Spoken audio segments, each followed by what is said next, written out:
भैया 2 किलो पनीर देना। अरे रुको यार कल्लू, लाइन में लग जाओ। तुम हमेशा सबसे बाद में आते हो और सबसे आगे खड़े हो जाते हो। गजोदर भैया, हम 2 घंटे से लाइन में लगे, पहले हमको देना। अच्छा, जब तक मेरा नंबर आएगा तब तक तो सारा पनीर खत्म हो जाएगा। तो पहले आना चाहिए था ना। अरे आप लोग लड़ो मत, आप सबको पनीर मिलेगा भाई, शांति से खड़े रहिए। गजोधर सबको पनीर देने लगा। धीरे धीरे शाम हो गई। गजोधर के घर के बाहर हर वक्त भीड़ लगी रहती थी, क्योंकि उसने 5 गाय पाल रखी थी और वो गाय के शुद्ध दूध का शुद्ध पनीर बेचता था। वो और उसकी पत्नी शकुंतला गाय की खूब सेवा किया करते थे। दोनों सारा पनीर बेचने के बाद अपनी गायों के पास बैठे थे। हमारी गाय इस गांव में सबसे सुंदर दिखती है। शकुंतला, तुम दिन रात इनकी इतनी सेवा करती रहती हो तो सुंदर तो दिखोगी ही। दोनों आपस में बात कर ही रहे थे कि तभी उनके पास एक ग्राहक आया। भाई साहब, मैं शहर से आया हूँ, मैंने सुना है आप गाय का शुद्ध पनीर बेचते हैं। हाँ हाँ, सही सुना है। ये देखो, गाय आपके सामने ही तो खड़ी है। हाँ हाँ, बड़ी तगड़ी गाय है आपकी। अच्छा भाई साहब, मुझे जरा 5 किलो पनीर दे दो। माफ करना भाई साहब, आपने आने में देर कर दी। अब शाम हो गई है, इस वक्त तक मेरा सारा पनीर बिक जाता है। भाई साहब, मैं बहुत दूर से आया हूँ। माफ कीजिएगा, मैं गाय से जबरदस्ती दूध निकाल कर तो पनीर नहीं बना सकता ना। ठीक है, मैं यहीं कहीं पास के होटल में रुका हूँ, कल तो मिल जाएगा ना? हाँ हाँ, कल तो मिल जाएगा। ग्राहक वहाँ से चला गया। इधर दोनों पति पत्नी घर के अंदर आ गए। अंदर आकर उन्होंने देखा कि उनका जवान बेटा अजय बहुत खुश था। अरे अजय बेटा, कुछ ज्यादा ही खुश नजर आ रहे हो। माँ पापा, मैं बहुत अच्छे नंबर से पास हुआ हूँ। इतने नंबरों की तो मुझे उम्मीद ही नहीं थी। चलो, ये तो खुशी की बात है। कल ही पंडित जी को बुलाकर एक अच्छी लड़की देखकर इसकी शादी कर देते हैं, जिससे हम आजाद हो जाएंगे। अपनी शादी की बात सुनकर अजय के मन में लड्डू फूटने लगे। अगले ही दिन गजोदर ने गांव के ही पंडित जी को बुला लिया। दोनों बात कर ही रहे थे कि तभी वहाँ वही ग्राहक आ गया जो शहर से आया था। अजय, जरा इन भाई साहब को 5 किलो पनीर दे दो, मैं जरा बात कर रहा हूँ। अजय ने उसे पनीर दिया। इधर गजोधर ने पंडित जी से बात की। पंडित जी ने कुछ दिन बाद ही उन्हें लड़की वालों से मिला दिया। अजय को लड़की पसंद आ गई। एक ही महीने में अजय की शादी सुनीता से हो गई। सुहागरात वाली रात। अजय, इस घर में तो चारों तरफ दूध और पनीर की महक आया करती है। पनीर भी तो पनीर का टुकड़ा लग रही हो। अगली सुबह सुनीता सोकर उठी तो देखा बाहर ग्राहकों की लाइन लगी थी। सुनिए, आपके माँ बाप ही पूरा कारोबार देखते हैं क्या? आप कुछ नहीं करते? नहीं, मैं भी उनकी मदद कर देता हूँ कभी कभी। अब तो सारा कारोबार तुम्हें अपने हाथ में ले लेना चाहिए। और सुनो, मेरे पास एक प्लान है। इस पनीर के कारोबार से हम करोड़पति बन सकते हैं। पनीर से करोड़पति? लेकिन कैसे? आजकल केमिकल का जमाना है। मिल्क पाउडर में पानी और केमिकल मिलाकर हम ढेर सारा पनीर बना लेंगे। गाय की भी जरूरत नहीं पड़ेगी। गाय पालने में भी तो खर्चा होता ही है, वो पूरा बचेगा। लागत कम, कमाई ज्यादा।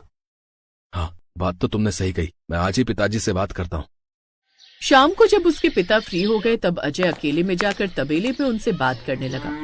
पिताजी, अब आप आराम करो और ये पूरा कारोबार मेरे हवाले कर दो। फिर देखना, इस कारोबार को मैं कहां से कहां पहुंचा देता हूं। आप इतने सालों से यही काम कर रहे हैं, पर करोड़पति नहीं बन पाए। मैं कुछ ही महीनों में करोड़पति बन जाऊंगा।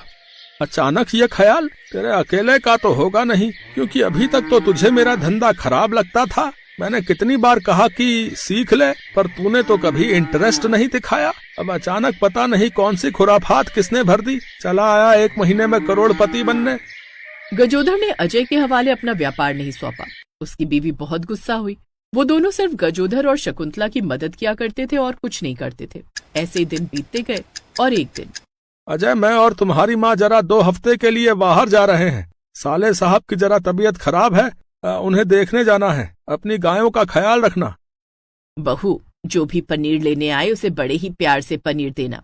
उसकी फिक्र आप मत कीजिए सासू माँ, हम दोनों सब संभालेंगे। आप अपने भाई को देख कर आइए। तो इस तरह गजोधर अपनी पत्नी के साथ बाहर चला गया। अब सुनीता और अजय मिलकर योजना बनाने लगे। अब हम आजाद हैं। ऐसा करो, जल्दी से ये 5 गाय बेच दो। उसके बाद बाजार से केमिकल्स ले आओ। जब तक सासू माँ और ससुर जी वापस आएंगे तब तक हम करोड़पति बन चुके होंगे। क्या बात है सुनीता, मैं भी गाय बेचने का इंतजाम करता हूँ। अजय ने 5 गाय शाम तक बेच डाली और जो पैसे मिले उससे केमिकल और मिल्क पाउडर ले आया। रात भर दोनों ने मिलकर पनीर बनाया और अच्छे से उसकी पैकिंग की। देखा, गाय पालने और उन्हें चारा खिलाने में इतना खर्चा हो जाता है, इसीलिए हम करोड़पति नहीं बन पा रहे थे। सुनो, अब एक और प्लान है मेरे पास, जिससे हम जल्द से जल्द करोड़पति बन जाएंगे। अरे तो जल्दी बोलो ना, कल से ही नया पनीर बेचना चालू करना है। अरे मेरा प्लान सुनो पहले, बहुत बोलते हो तुम। हम पनीर की कीमत बाकी व्यापारियों से आधी कर देते हैं। जिससे सारे लोग सिर्फ हमसे ही पनीर खरीदेंगे। वैसे भी हमारा तो कोई घाटा है नहीं, पनीर बनाने में हमारा ज्यादा खर्चा तो होता नहीं। अब अजय ने पनीर का रेट आधा कर दिया, जिससे अब उनके घर के बाहर भीड़ दुगनी लगने लगी। लोग पनीर लेने के लिए अब पहले से भी ज्यादा पागल हो रहे थे। तो इस तरह अब दोनों खूब कमाने लगे। पूरा गांव अब हर रोज पनीर की सब्जी खाने लगा, क्योंकि पनीर सब्जियों से भी सस्ता पड़ रहा था। रात में सुनीता, तुम्हारा आइडिया तो काम कर गया। अगर ऐसा ही चलता रहा तो कुछ ही दिनों में हम करोड़पति बन जाएंगे। हाँ, बनने ही वाले हैं राजा जी। लेकिन कुछ ही दिनों में गांव वालों के पेट में भयंकर दर्द उठा। डॉक्टर को बुलाया गया। अगले दिन जब रिपोर्ट आई तो डॉक्टर हैरान रह गया। आप लोग दिन रात पनीर ही खाया करते हो क्या? आप सबके पेट के अंदर केमिकल वाला पनीर है। जहाँ से भी आप लोग पनीर खरीदते हो बंद कर दो, वरना जान गंवा दोगे। ये सुनकर गांव वालों का गुस्सा 7वें आसमान पर चढ़ गया। डॉक्टर वहाँ से चला गया। अब चलो गांव वालों, इस अजय के बच्चे ने हमें केमिकल वाला पनीर खिलाया है, हमारी जान के साथ खिलवाड़ किया है, हम नहीं छोड़ेंगे उसे। सही कहा काका, चलो सब लोग।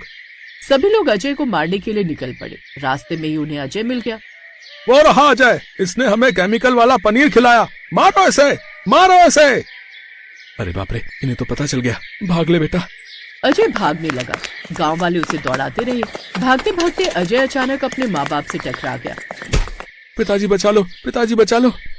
अरे गजोदर भाई, आपके बेटे ने हम गांव वालों को केमिकल वाला पनीर खिलाकर बीमार कर दिया है, हम इसे नहीं छोड़ेंगे।